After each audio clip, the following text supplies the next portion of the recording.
출애굽기의 원래 제목이 쉐모트라고 합니다. 우리는 이제 출애굽기를 애굽에서 빠져나오는 이야기로 많이 인식을 하다 보니까 영어도 그렇고 한국어권도 그렇고 제목을 출애굽기라는 제목으로 잡았어요. 그래서 우리가 출애굽기를 이해할 때 애굽을 빠져나오는 내용이다라고 인식을 합니다. 하지만 원래 이제 기록되었던 히브리 성경으로 돌아간다면 구약은 히브리 성경은 저희 찬양 가사 찬송가처럼 찬송가의 제목이 뭐 따로 있는 게 아니라 찬송가의 첫 소절이 가사 찬송가의 제목이 되잖아요. 이것처럼 구약 성경도 마찬가지로 그 성경의 첫 단어 혹은 첫 명사 아니면 한 동사가 그거의 제목이 됩니다. 그래서 창세기는 베레시트 바라 엘로힘이라고 시작해서 태초에 하나님이 천지를 창조하시니라 라고 해서 그 제목이 베레시트고요. 그리고 출애굽기는 쉐모트입니다. 베알렛 쉐모트인데 쉐모트가 이 출애굽기의 원래 제목이에요. 그래서 뜻이 뭐냐면 이름들이라고 하는 뜻을 가지고 있습니다. 히브리 성경에서는 아까 말씀드렸듯이 첫 시작하는 단어, 첫 구절을 제목으로 두고 있습니다. 이것은 이름들이라고 하는 뜻을 가지고 있지만 더 깊숙이 들어간다면 이 이름을 찾는 과정을 이 출애굽기에서 기록을 하고 있다는 것입니다. 우리에게는 다 이름이라는 것이 있습니다. 우리 이름 없으신 분들은 아마 없으실 텐데 이 이름이라는 것은 그의 정체성을 나타냅니다. 그래서 너 누구 알아? 라고 할 때 나 누구 알아? 라고 하는 이야기를 하는 것도 마찬가지로 그 사람의 이름을 가지고 누굴 아느냐 모르느냐를 얘기하듯이 그 이름이라는 것은 그 사람의 정체성을 이야기하고 우리 사람들에게 너무나도 중요한 것입니다. 그래서 이 이름을 모른다는 것은 정체성에 대해서 모른다는 것이고 정체를 모르는 거죠. 그래서 우리가 이 이름을 안다는 것이 되게 중요한 것입니다. 대화 중에도 누군가가 떠올랐는데 얼굴은 알고 그 하는 행동이나 그 자녀들까지도 아는데 그 사람 이름이 갑자기 생각이 안 날 때 있잖아요. 그래서 뭐 누구 엄마 있잖아. 그래서 이렇게 얘기하듯이 우리가 그 사람의 이름을 모르면 답답하고 대화가 통하지 않고 뭔가 이 속 시원히 얘기할 수 없는 이런 좋지 않은 모습들을 우리가 가질 때가 많이 있다는 겁니다. 그래서 예전에 지금은 좀 많이 나아졌는데 소윤이가 노래를 듣는 걸 좋아하는데 차에서 이제 영상을 못 보게 하니까 노래를 듣는데 노래도 이제 버전이 여러 개가 있어요. 그래서 그 모기 노래 틀어줘 라고 얘기해요. 제가 아는 모기 노래를 틀어요. 그럼 아니 그거 말고 라고 이야기해요. 한 두세 번의 시도 끝에 성공하게 됩니다. 이것처럼 우리가 그 제목을 그 이름을 정확히 모르면 그 의사소통이나 얘기하는 것에 대해 좀 안 맞고 답답하고 통하지 않는 이런 부분들을 우리가 경험하게 된다는 것입니다. 그래서 이것처럼 우리에게 이 이름이라는 것은 우리의 정체성을 나타내고 우리의 정체를 밝히는 것이기 때문에 너무나도 중요합니다. 그리고 특히 우리나라에서는 이스라엘도 그렇지만 그 이름에 대한 뜻이 있어요. 그렇죠? 저는 정찬식인데 정은 정화영 권사님이랑 다른 정씨인데 나라 정씨고 그리고 찬은 빛날 찬에다가 식은 심을 식입니다. 그래서 빛나는 것을 심는다라는 뜻인데 무슨 뜻인지 잘 모르겠어요. 그래서 제 나름대로 해석을 한 게 뭐냐면 콩 심은 때 콩 나고 팥 심은 때 팥 나듯이 빛나는 걸 심으면 빛나는 것을 거두게 될 거다라고 하는 게 제 해석입니다. 이렇게 빛나는 것을 열심히 심고 아름답게 거두는 자가 되자라는 생각을 갖고 있는데 이거는 저의 소망이고 아무튼 우리에게는 이런 이름에 다 뜻이 있습니다. 이 이름의 뜻처럼 살아라 라고 이름을 부모님들이 자녀들에게 지어주죠. 이렇게 그 사람의 이름은 우리에게 있어 가장 중요한 정체를 나타내고 있습니다. 그리고 두 번째로는 이 이름은 관계성을 나타냅니다. 우리가 좋아하는 물건에 이름을 붙일 때가 있죠. 만약에 제가 이 핸드폰을 좋아한다 그러면 오늘 이 핸드폰을 뭐라고 부를까요? 쌤이라고 부르자. 쌤 오늘도 잘 있었니? 라고 하는 사람들이 은근히 있어요. 그 자동차를 좋아하는 사람들에게는 자동차를 각자의 나름 붙이고, 자기가 애착하는 물건에 자기가 좋아하는 이름을, 닉네임을, 별명을 붙이죠. 그래서 그 사람과 그 물건과 나와의 관계가 이렇게 애착 관계에 있다는 것을 보여주기도 합니다. 뿐만 아니라 애완견에도 이름을 지으잖아요. 그냥 개야, 넌 그냥 개구나, 넌 고양이야 라고 하는 사람 없잖아요. 있긴 있겠지만 거의 대부분은 이 애완견, 애완묘에게 이름을 붙인다는 거죠. 왜냐하면 이름을 부여한다는 것은 그만큼 너와 나의 관계를 뜻하는 겁니다. 이렇게 자기의 옷이나 신발, 자동차, 물건에 이름을 붙이는 것들은 사랑하지 않으면 굳이 이름을 붙이지 않죠. 사랑하기 때문에 이름을 붙이는 겁니다. 이렇게 이름은 우리에게 너무나도 중요합니다. 그리고 하나 더, 이 이름은 우리에게 사명이 될 때가 있습니다. 이름 뒤에 뭐라고 할까요? 경연아라고 할 때 경연이를 부른다라고 하잖아요. 그렇죠? 경연아라고 할 때 경연이가 안 쳐다보는데 경연아라고 할 때 경연이를 부른다라고 합니다. 이 부른다는 것은 콜한다는 거고, 콜은 다른 말로 사명을 부여한다는 거거든요. 이름을 부른다라는 것은 그 사람을 불러서 그 사람을 보내기 위한 부름이 있다는 것입니다. 그래서 이 이름에는 사명이 따른다는 것입니다. 하나님께서도 우리를 부르셨습니다. 오늘 이 예배의 자리로 불러주셨습니다. 아멘이시죠? 네, 하나님께서 불러주신 이 자리, 우리가 이 사명을 가진 이 자리에서 우리가 해야 할 사명은 예배하고 찬양하고 말씀을 듣고 오늘도 새롭게 결단하고 나의 끊어질 것들이 무엇인지, 나의 삶에 정리할 것들이 무엇인지를 발견해내고 정리하는 것입니다. 그렇기 때문에 하나님께서 우리를 이 예배의 자리로 불러주셨다는 것입니다. 그렇기 때문에 이 이름이라는 것은 우리에게 너무나도 중요한 것입니다.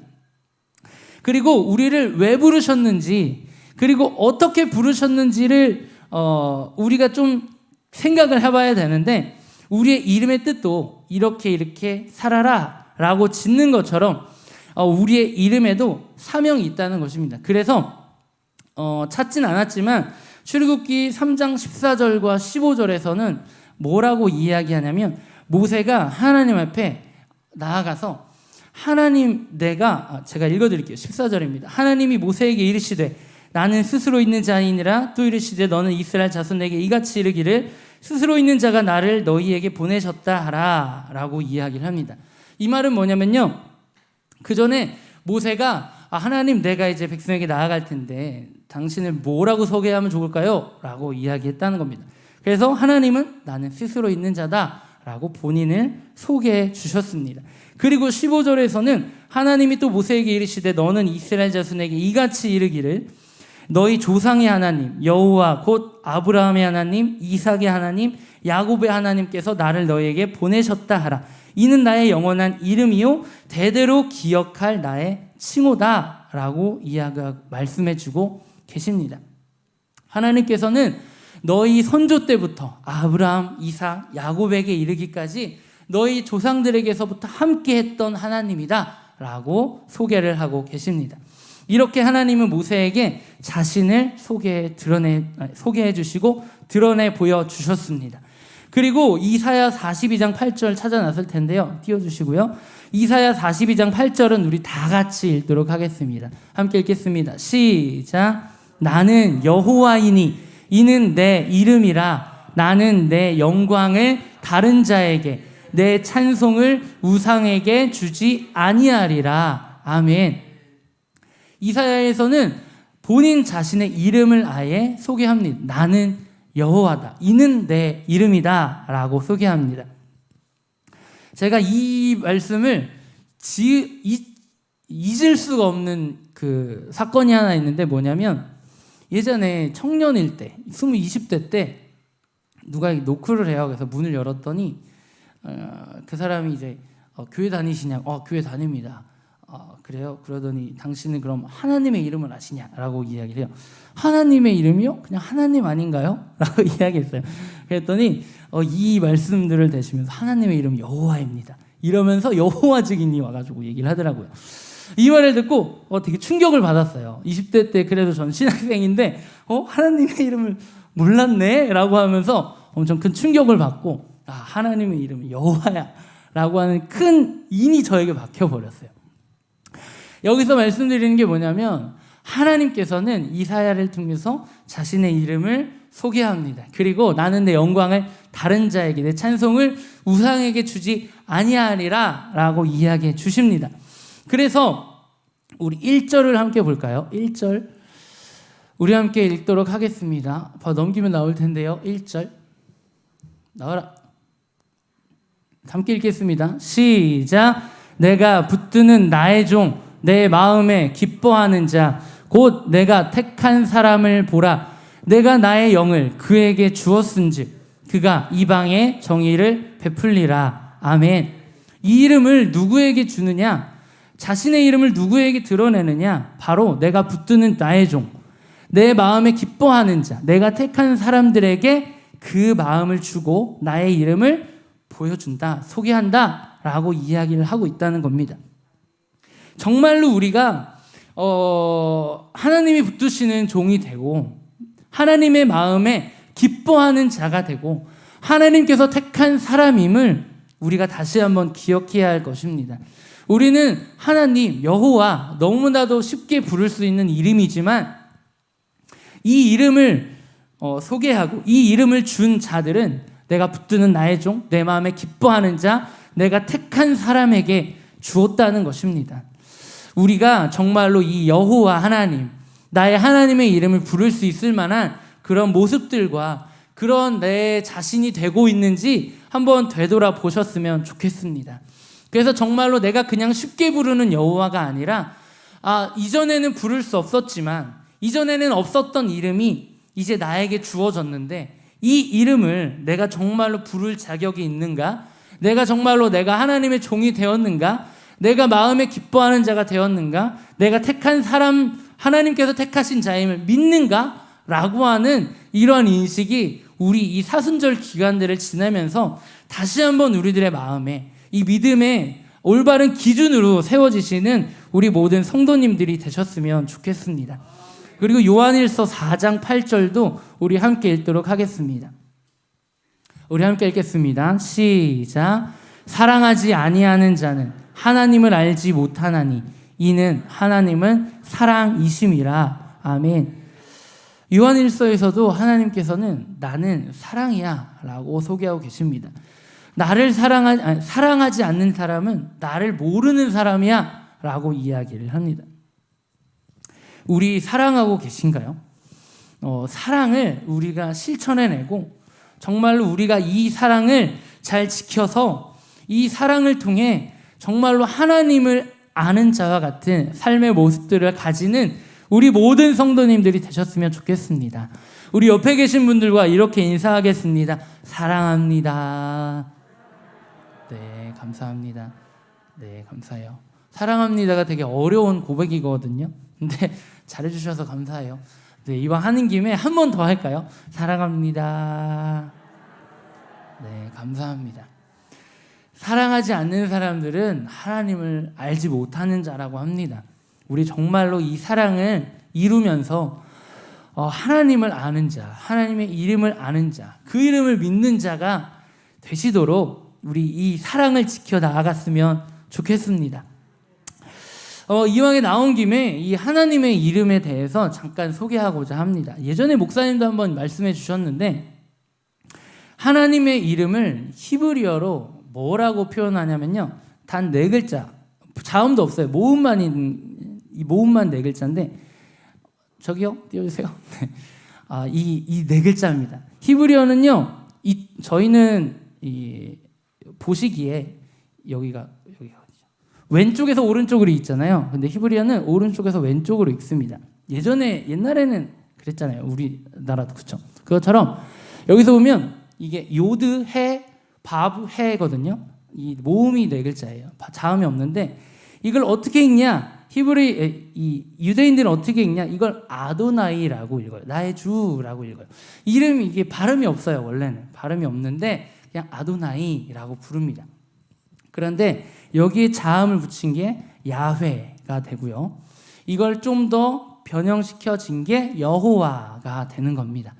그래서 이 요드해, 바브해가 여호와가 되는 것입니다. 이것은 하나님의 이름인데 이 하나님의 이름이 어디에 게시되었고 기록이 되었냐면 여러분 예수님이 십자가에 달려 돌아가실 때 예수님의 머리 위에 명패가 써 있었어요. 혹시 기억이 나실지 안 나실지 모르겠지만 총 3가지 언어로 써 있는데 하나 히브리어, 하나 헬라어, 그리고 라틴어로 적혀 있습니다.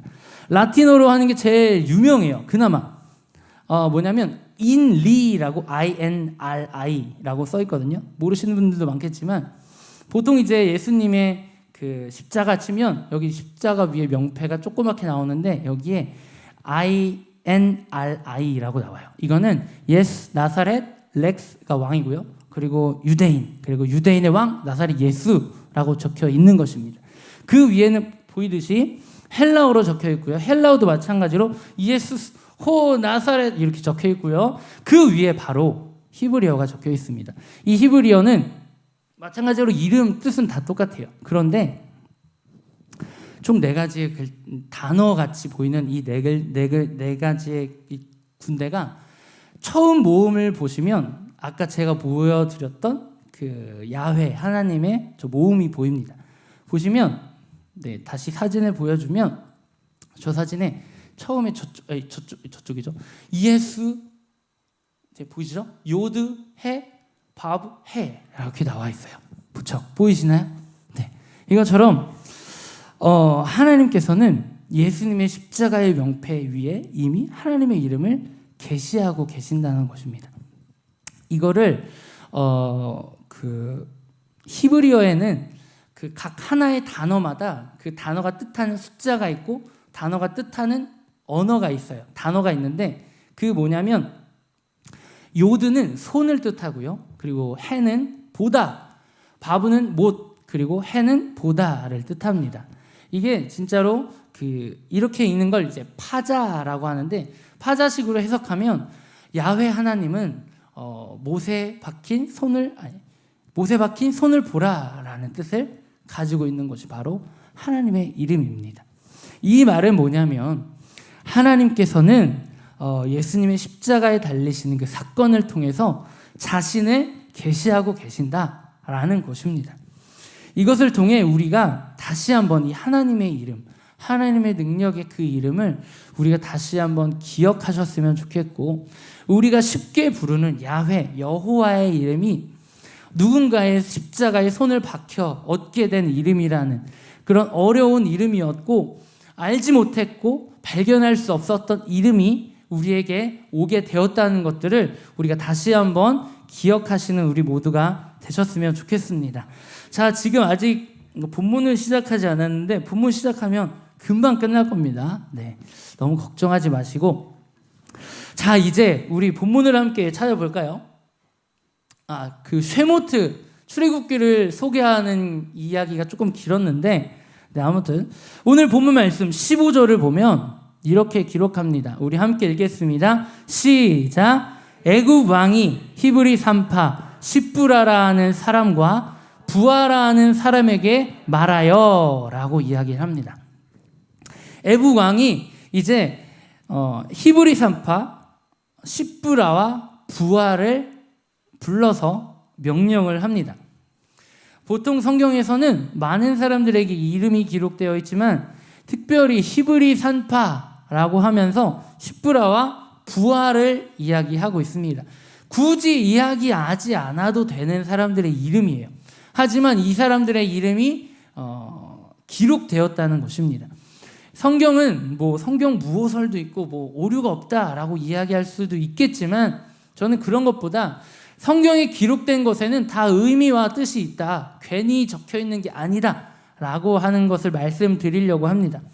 히브리산파 십부라와 부하라는 사람들이 있는데 이 말은 이제 아까 말씀드렸듯이 출애굽기는 쉐모트, 이름이라는 뜻이고 이름들이라는 뜻이고 이 이름들이라는 뜻은 이름을 이스라엘이 어떻게 이름을 찾아가는가라고 하는 것을 출애굽기를 통해 보여준다고 말씀을 드렸죠. 그래서 마찬가지로 여기에서도 히브리산파 십부라와 부하가 기록된 이유에는 하나님이 어떤 사람의 이름을 기억하시고 하나님이 어떤 사람의 이름을 기록하셨는지를 보여주고 있다는 것입니다. 한번 볼게요. 자, 십부라라고 하는 이름은 언어 사피르에서 나온 이름인데 이 사피르는 우리가 아는 보석, 사파이어라고 하는 것의 원어입니다. 그래서 사피르의 뜻은 찬란하다, 번쩍번쩍하다, 빛나다라고 하는 뜻을 가지고 있고 부하도 마찬가지로 부하라는 이름의 뜻이 번쩍번쩍하다, 찬란하다, 맑다라고 하는 뜻을 가지고 있다는 것입니다. 우리 다니엘서 12장 3절을 함께 읽도록 하겠습니다. 함께 읽겠습니다. 시작. 지혜 있는 자는 궁창의 빛과 같이 빛날 것이요 많은 사람을 옳은 대로 돌아오게 한 자는 별과 같이 영원토록 빛나리라. 아멘. 지혜 있는 자는 궁창의 빛과 같이 빛나지만 많은 사람을 옳은 대로 돌아오게 하는 자는 별과 같이 영원토록 빛난다 라고 이야기를 합니다. 원래 저희 둘째 태호라는 이름도 별태 자를 써서 저 내용을 담고 싶었는데 한자로 담기가 조금 어려워서 아무튼 뜻은 저 뜻입니다. 네. 아무튼 네. 이 말씀이 바로 오늘 출애굽기 1장 15절에서 제가 말씀드렸던 히브리산파 십부라와 부하에게 딱 적합한 말씀이지 않나라는 생각이 들었습니다. 이 히브리산파 십부라와 부하는 애굽 왕의 명령이 직접 하달되었음에도 불구하고 아까 내용을 다 봐서 아시겠지만 히브리 아이들을 태어나자마자 남자는 죽이고 여자만 살려라 라는 왕의 명령을 거역하고 지키지 않고 그들이 너무 장대하고 튼튼해서 제가 도착하기도 전에 이미 다 끝났습니다 라고 하면서 둘러대고 나중에는 그들을 통해 히브리산파 십부라와 부하를 통해 이스라엘 민족이 흥왕하여진다, 번성하게 된다라고 하는 성경이 20장 20절 21절까지 쭉 나옵니다. 이 이야기를 보고 정말로 옳은 사람들을 옳은 대로 돌아오게 한 자는 하나님께서 별과 같이 영원토록 빛나게 하신다. 이 말이 히브리산파 십부라 부하라는 이름에 너무나도 딱 맞는 이름이다 라고 하는 생각을 갖게 되었습니다. 우리 모든 성도님들도 여러분들의 이름 죄송합니다. 여기 홍애진이라고 하는 이름을 들었을 때 그 사람 참 좋아, 그 사람 참 빛나는 사람이야 라고 이야기할 수 있을 만큼의 우리도 그런 영향력을 가지는 우리 모든 성도님들이 되셨으면 좋겠습니다. 그 이름을 들었을 때 짜증이 나고 싫어지고 뭔가 화가 치밀어 오른다면 우리 안에 있는 잘못된 행동들과 잘못된 선택들이 무엇인지를 한번 되돌아보시고 오늘 말씀처럼 히브리산파 이름 무명한 자였던 것 같은 사람도 하나님께서 어떻게 기록하시고 기억하시는지 우리가 다시 한번 깨달아 주셨으면 좋겠습니다. 자, 그래서 고린도후서 6장 9절에서는 이렇게 기록합니다. 우리 함께 읽겠습니다. 고린도후서 6장 9절입니다. 시작. 무명한 자 같으나 유명한 자요, 죽은 자 같으나 보라 우리가 살아있고 징계를 받는 자 같으나 죽임을 당하지 아니하고. 아멘. 세상이 보기에는 무명합니다. 이름 없는 사람 같아요. 하지만 하나님께서 기억하시고 하나님께서 이름 있는 자와 같이 기억해 주신다는 것입니다. 세상에서는 무명하지만 하나님께는 이름이 있는 자, 하나님께는 유명한 자가 된다는 것을 우리가 꼭 기억했으면 좋겠습니다. 그래서 오늘 말씀을 통해서 히브리산파 십부라와 부하를 통해서 나도 그러한 자가 되었으면 좋겠다라고 하는 도전과 각오가 새롭게 다져지시는 우리 모두가 되셨으면 좋겠습니다.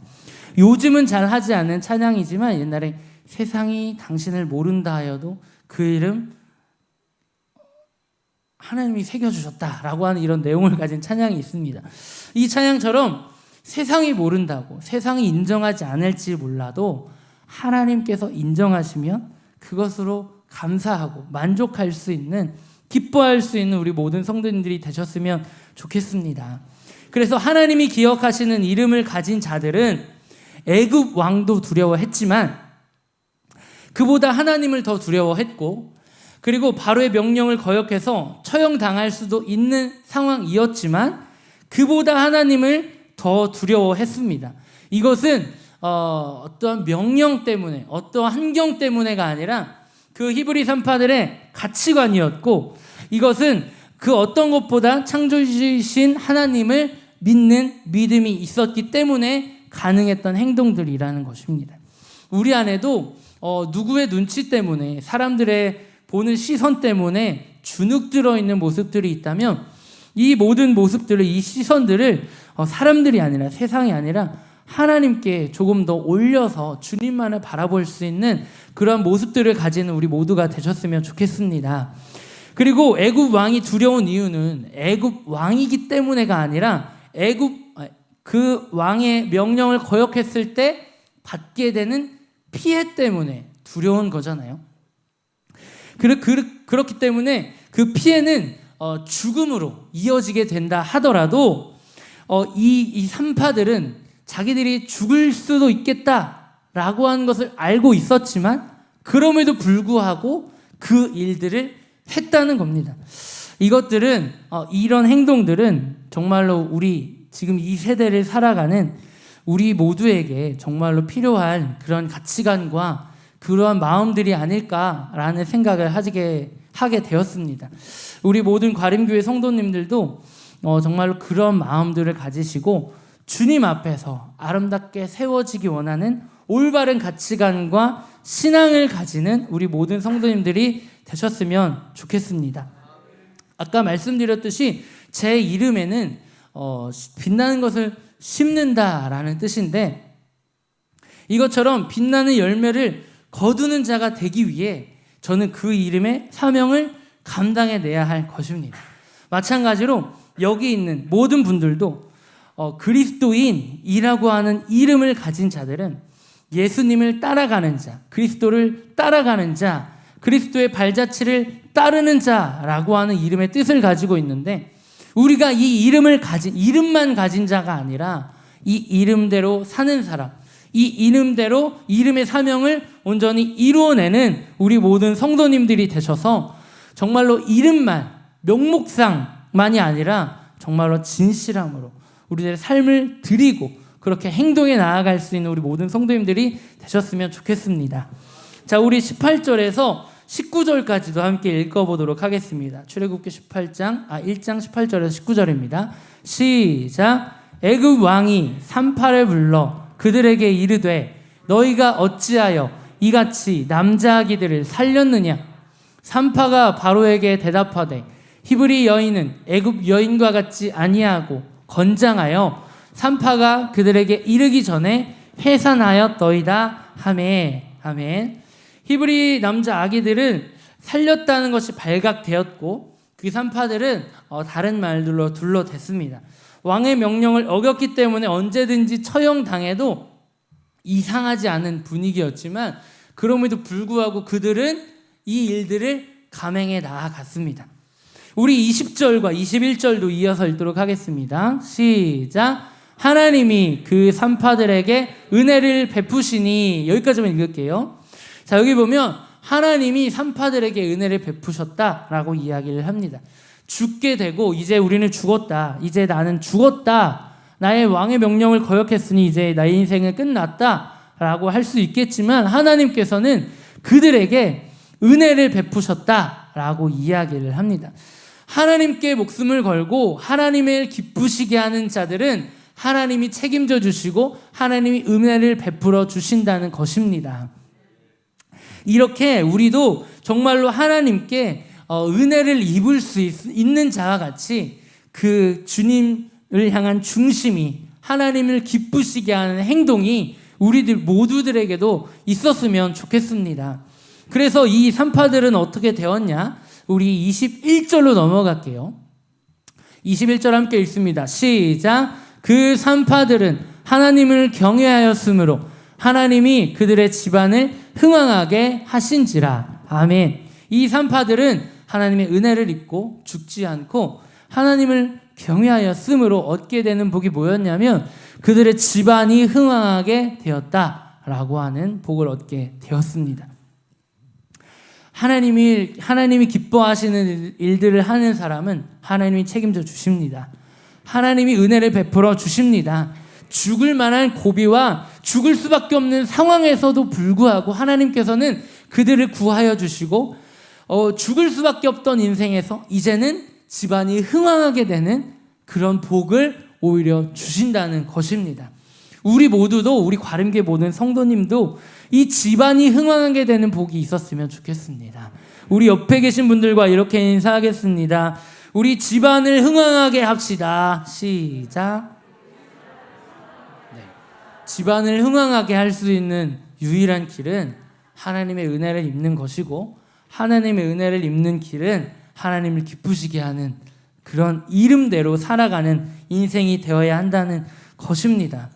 우리가 정말로 이 인생들을 살아내서 나만, 우리의 집안뿐만 아니라 이제는 더 많은 영혼들을 살릴 수 있는 그러한 모습에까지 이루어가는 우리 모든 성도님들이 되셨으면 좋겠습니다. 여러분 혹시 똥침 막대기라고 아시나요? 길 가다가 똥이 있어요. 그러면 이걸 발로 차면 발에 묻으니까 막대기를 집어서 막대기를 치는 겁니다. 그리고 막대기 집었던 막대기는 가져갑니까? 아니죠. 버리죠.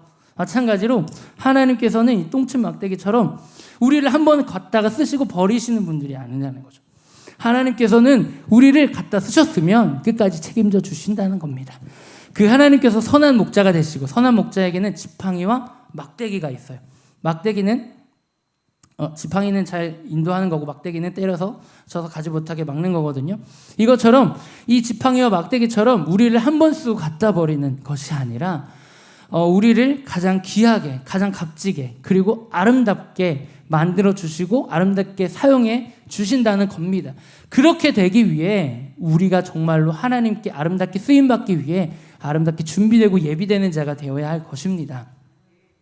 우리 안에 여전히 복받지 못하는, 그리고 하나님의 은혜를 받지 못하는 그런 수준임에도 불구하고 그런 행동과 그런 행동과 그런 언행을 하면서 살고 있으면서 하나님의 복받기를 원한다? 이것은 어폐가 있고 모순이 되고 문제가 되는 것입니다. 그렇기 때문에 세상이 교회를 볼 때 저 사람이 왜 교회, 꼭 저런 사람 교회 다니더라 라고 하는 이야기가 나오는 것처럼 교회 다니는 사람이 왜 저래? 라고 하는 이야기가 나오는 것처럼 우리가 조금 더 우리의 삶을, 우리의 언행을, 그리고 우리의 행동을 조심해서 이 똥침 막대기처럼 한번 쓰고 갖다 버려지는 인생이 아니라 한번 쓰였으면 이것이 끝까지 보존되어지고 길이길이 사용되어지고 쓰임받고 정말로 어디든지 사용할 수 있을 가까운 곳에 두는 그런 막대기와 지팡이가 되는 우리 모든 성도님들이 되셨으면 좋겠습니다.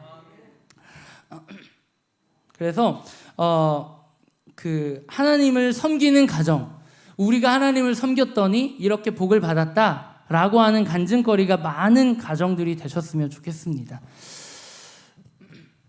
교회를 다니지만 뭔가 해결되지 못하고, 교회를 오래 다녔고 신앙생활을 했지만 나아지지 못하는 모습 때문에 가장 많이 고통당하고 상처받는 이들이 있는데, 그게 누구냐면 자녀들이더라고요. 제가 모교에 있던 교회도 처음에는 저는 신학교 갈 거예요, 저는 목사가 될 거예요, 그리고 예언하시는 분들을 통해서 예언을 받을 때도 야 너는 사무엘이 되겠다라고 하는 많은 받은 친구들도 있었지만, 그리고 어떤 친구는 저희 형과 한 명의 친구는 직접 하나님의 음성을 듣고 그걸 얘기하는 경험까지도 했는데, 그 친구는 이제 세상에서 저희 KT 콜센터에서 일을 하고 있고 신학생이 되겠다던 친구는 카페 사장이 되어 돈을 벌고 있고요. 이렇게 많은 사람들이 자신들의 가정에 처한 어려움 때문에 그 시간들을 견디지 못하고 이겨내지 못해서 나는 안 되겠다, 이렇게 살다간 안 되겠다, 난 돈을 벌어야겠다라고 전향하는 모습들을 많이 보게 되었습니다. 정말로 우리 가정 안에 이러한 아픔들이 있지 않았으면 좋겠습니다.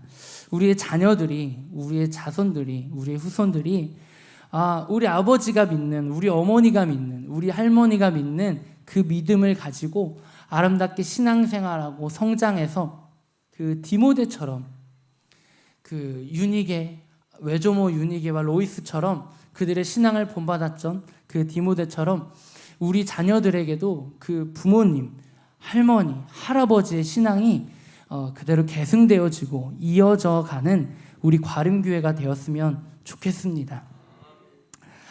그래서 뉴스에서도 가끔 가슴 아픈 소식들이 나옵니다. 뭐냐면 나라를 위해서 독립군으로 헌신하고 투사하고 싸우고 죽었던 그들의 자녀들이 지금 어떻게 사느냐라는 것에 대해 보여줄 때가 많이 있죠. 무고 훈장을 받고 훈장은 집에 있지만 집은 나아지지 못하고 점점 더 가난해지고 피폐해지는 인생 속에서 생을 마감하시는 분들의 모습들이 가끔 뉴스에 나오게 됩니다. 이런 것들을 볼 때 어떻게 보면 좀 나라를 위해 자기의 목숨, 자식, 자기의 가족까지 다 버리고 헌신했는데 저렇게 사는 걸 보면 지금의 이 세대를 살아가는 자녀들이 어떻게 생각할까? 나라를 위해 헌신했더니 저렇게 살더라 라고 하는 것으로 끝나면 안 되잖아요. 나라를 위해 헌신한 자들이, 나라를 위해 수고한 자들이, 자신의 모든 것들을 포기한 자들이 더 잘 살고 인정받고 칭찬받고 사랑받고 환영받는 삶을 살아야 하는데 그렇지 못할 모습들이 너무나도 많이 보이다 보니까 이 모습들을 보는 이 지금에 사는 자녀들, 10대, 20대들은 과연 군대 전역, 전쟁이 났을 때, 아니면 뭐 일본이 아니고 아무튼 무슨 일들이 일어나서 나라를 빼앗기는 일들이 있을 때 자신들을 희생하고 헌신할 수 있는 이런 마음이 과연 생겨날까라고 하는 생각을 한번 해봤습니다. 요즘 젊은이들 중에서 옛날에부터 있었던 건데 밸런스 게임이라고 있어요. 한번 띄워주시겠어요? 하나는 뭐냐면 밸런스 게임인데 하나는 너무 적지 않아요? 나라를 구하고 가난하게 살기, 그리고 하나는 나라를 팔고 부자로 살기입니다. 자, 무엇을 선택하시겠습니까? 요즘 젊은 친구들이 이런 밸런스 게임들을 많이 해요.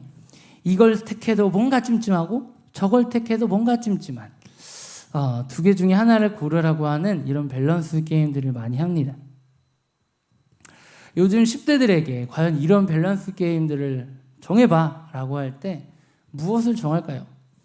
보통은 이제 나라를 팔고 부자로 살기가 되지 않을까라는 생각을 저 혼자 한번 해봤습니다. 정말로 우리에게, 이 자녀들에게, 이 청소년들에게, 10대, 20대들에게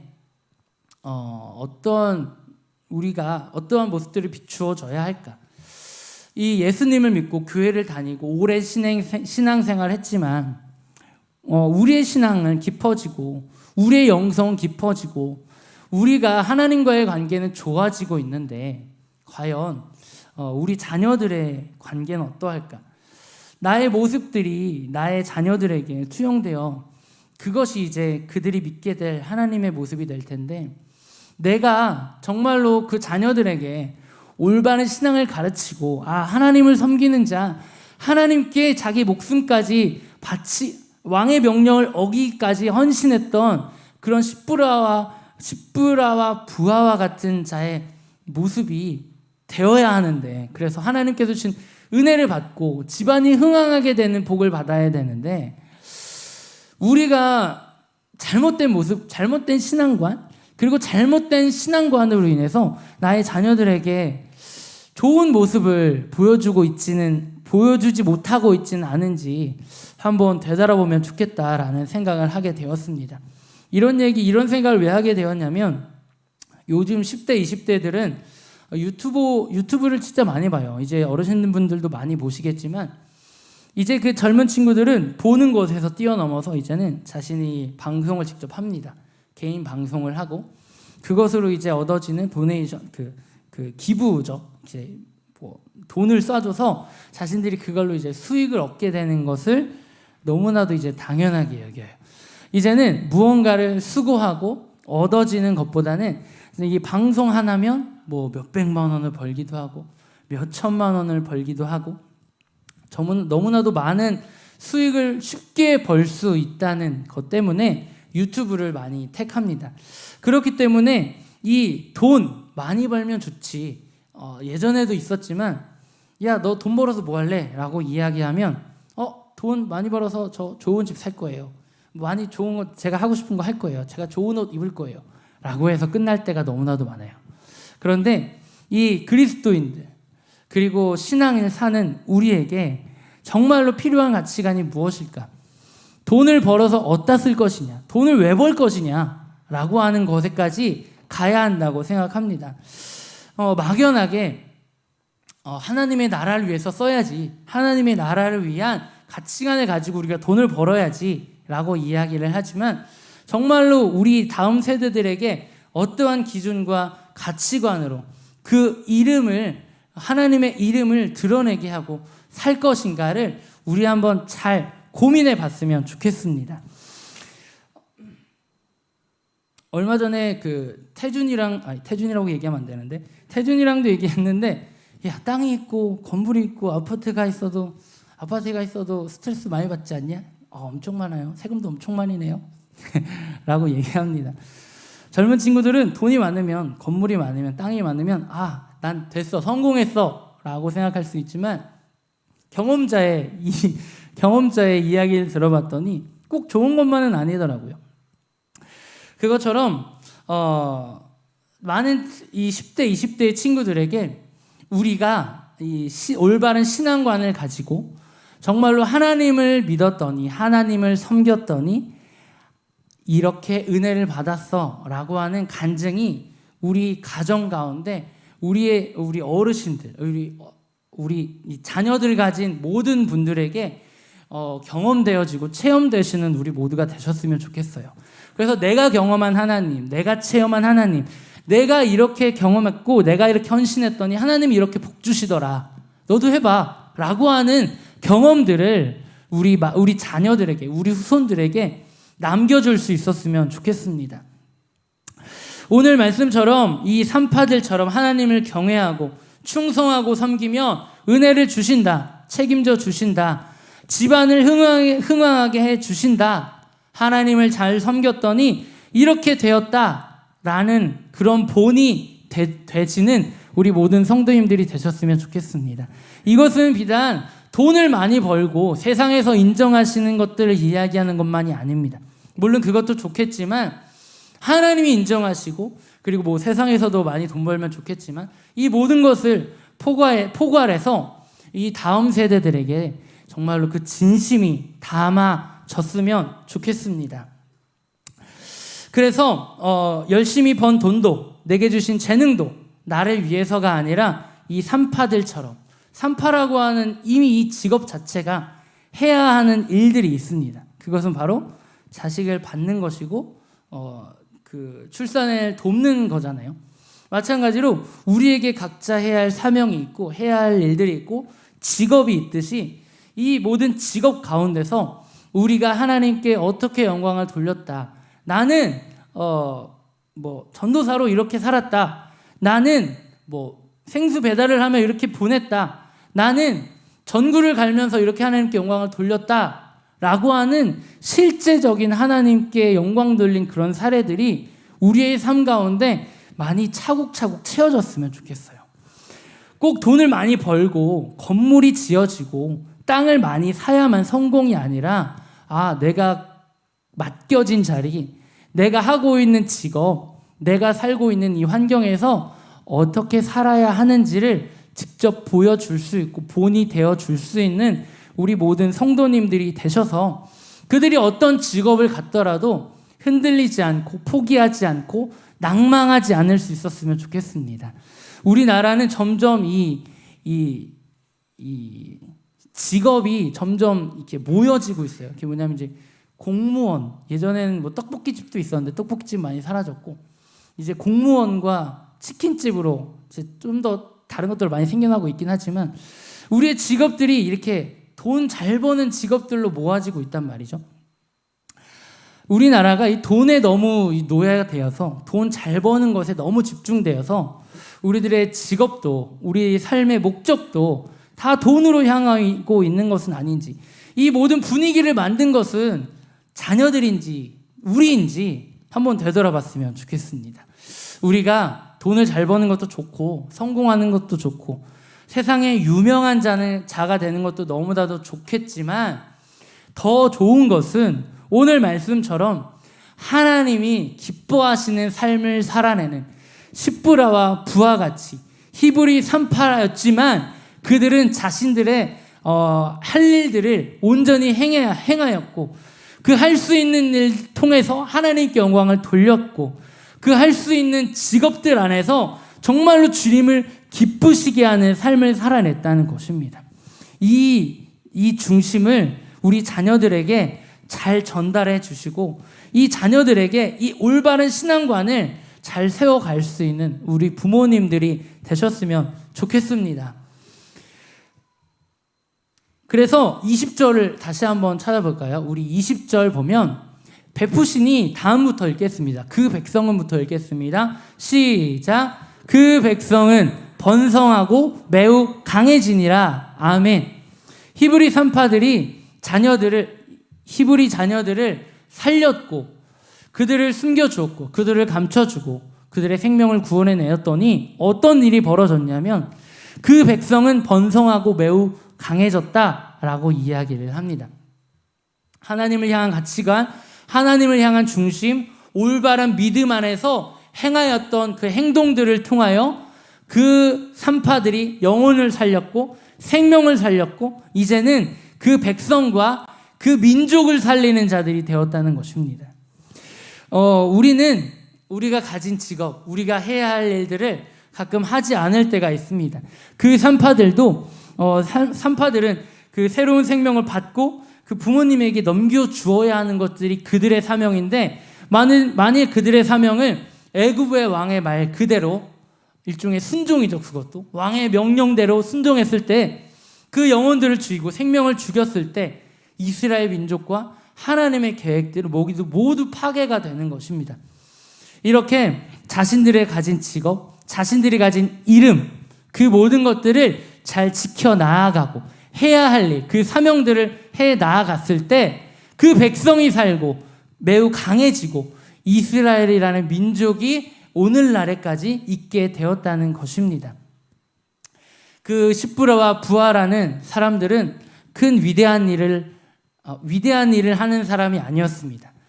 매우 평범했고 매우 하찮고 어떻게 보기에는 힘든 직업이었습니다. 하지만 그 힘든 직업, 어려운 직업, 하찮은 직업, 너무나도 평범한 직업들을 통해서 이스라엘이라는 민족을 살렸고 생명을 살리는 그 일들을 감당했습니다. 우리도 우리가 가진 돈이 많아야 대통령이 되어야 하는 것이 아니라, 우리가 가진 지금 이 자리, 이 해야 할 일들을 잘 해 나아가심으로 인해서 우리의 삶을 통해 새로운 생명이 살아나고, 민족이 살아나고, 가정이 살아나고, 우리를 통하여 새로운 변화가 일어나는 우리 과림교회 모든 성도님들이 되셨으면 좋겠습니다. 그래서 우리가 해야 할 일은 뭐냐? 바로 우리에게 맡겨주신 자리를 지키는 것이고 그 소임을 다하는 것입니다. 바로 내일부터 또 시작이 되죠. 저녁 기도회, 우리에게 주신 사명이고 우리에게 맡겨주신 소임입니다. 이것들을 우리가 잘 해 나아갈 때 이것들을 통해 하나님이 일하신다는 것입니다. 우리가 보기에는 좀 빠져도 되지 라고 할 수 있지만, 하나님께서는 이 작은 일, 하찮은 일, 별거 아닌 것 같아 보이는 이 일을 통해 하나님이 놀랍게 역사하실 것이라는 것을 우리 믿고 기대함으로 이 모든 기도회 그리고 모든 시간들 꼭 잘 참석해 주시기를 부탁을 드립니다. 이제 말씀을 정리하려고 합니다.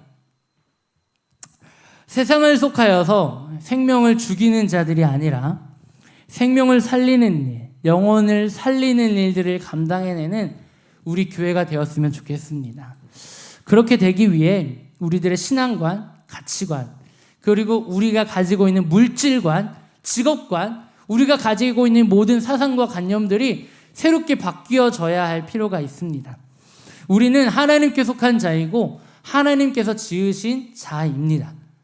그렇기 때문에 하나님의 가치관과 하나님의 뜻대로 하나님 말씀대로 살아가는 것이 우리들이 해야 할 일임을 다시 한번 기억해 주셨으면 좋겠습니다. 자, 이제 쉐모트라는 이름은 자신들의 이름을 찾아가는 것이라고 했습니다. 우리가 가진 이름, 이 그리스도인이라고 하는 사명, 하나님과의 올바른 관계를 가진 하나님의 양자 되어진 하나님의 자녀됨을 우리가 늘 기억하고 이 기억함뿐만 아니라 이 기억된 것을 우리들의 삶의 행동으로 이어갈 수 있는 우리 모두가 되어서 각자의 자리를 지키고 사명을 지키고 삶을 아름답게 가꾸어 정말로 주님의 기쁨이 되고 우리들의 다음 세대들에게도 이러한 거룩한 선순환이 이루어지는 우리 과림교회가 되었으면 좋겠습니다.